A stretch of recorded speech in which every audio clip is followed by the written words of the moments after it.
Coming to you from the Edwin Elder Library, and these are the two books we're still using, The Divine Conspiracy and Finding God in the Land of Narnia.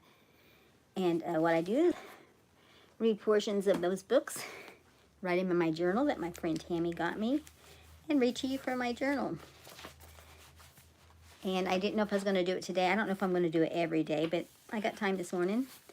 And so we're on segment 550, on segment 597. Where your treasure is. The bondage of wealth. Jesus warns about seeking security outside of the kingdom by teaching us about treasures.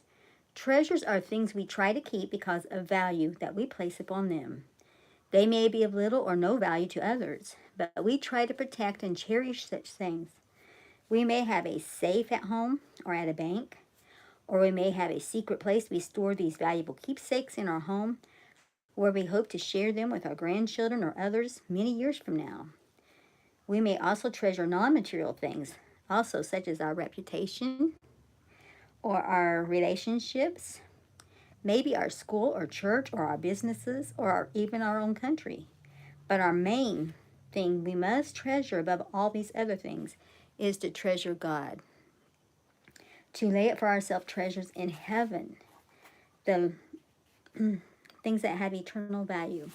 And I'm right here in the Edwin Elder Library, and I have all these books that my husband and I bought for our library.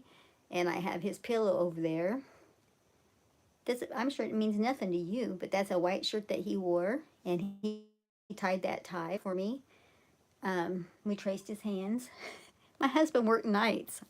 I missed my husband. He was alive. And so I have this pillow here. I asked him, I said, honey, I make enough money with my child care and music lessons that you can quit one of your jobs, because, you know, he worked at the jail, and he also owned the M&L trash service and Magnificent Lawn Care. So you can quit one of your jobs and come back to our room, because he was sleeping in here because he had to work nights. And I said, what do you want in this room? He said, a desk. So after he died, put a desk and put his pillow there, and cowboy hat I got him in June. He died in September of that year. So he only got to wear that a little bit, but he wore it long enough to get a picture. Can you see that over there? There's a suit he wore. So I guess this room is full of my treasures. Things I treasure that don't mean anything, probably nobody else. Like a little museum. It's like a little museum. But as long as I'm alive, it means a lot to me to have these. But to say that we can't worship them. We must worship God. Got this altar that his dad and Mark built. Lay it all on the altar. Put it all on the altar. Finding God in the Land of Narnia. The lion, golden-furred, dark-maned, honey-tongued, gave Jill comfort. Never once did he raise his voice. Jill was floating on lion's breath. You know, I don't know that story. I hadn't read that story. So it's very interesting to me as well. I make myself go through these books because otherwise I don't sit down and read like I should. Speaking of reading, I'm supposed to be writing a story about my husband's life. Got some books over here. See, 12 Baskets of Crumbs. This is a book that I found by Elizabeth Elliot after God had already impressed on me about the fragments.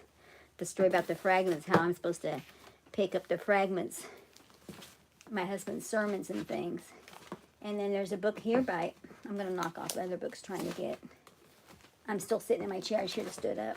Okay, everything's going to go. See, A Man Called Peter. This is by the story of Peter Marshall, and God gave me the title to my book, A Man Called ... Timothy Mark Peter. But this man here, when I'm reading through this book, this man was a chaplain for the United States Senate. My husband had no big roles like that, but still he was a man called. And so these books right here, when I read through these books, I'm like, man, I have similar stories.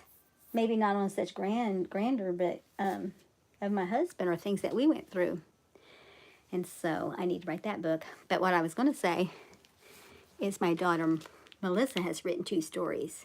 God's Flower Garden by Alyssa Peter. And it's basically written for girls. And When It Rains in God's Flower Garden is for boys and girls. But people were saying she wrote this for her nieces, and her nephews was like, what about us? And so she wrote this in honor of her nephews, and she named the little boy Noah after a little boy that we watched in child care that she was really attached to. So she wrote those 2 books. So she's writing her books. I talk about publishing mine. I've written books for years. I've written stories. I have my melody stories, and I have my songs and poems. I did get one of those books published. And I have, oh yeah, I got folders. This is some of the stories I wrote. It's Cinderella and the Dirty Diapers by Lisa Ann Peter. I'm like, I don't know if I can publish that because Walt Disney, because Cinderella. But everybody I tell that story to, they love it. They say, you need to get that published. So I don't know if I can publish that one or not. I don't want to go to court. I don't want to be sued. Walt Disney's been dead for years, though. But anyway, so I have written stories. Well, God bless you. Have a wonderful day. Bye-bye.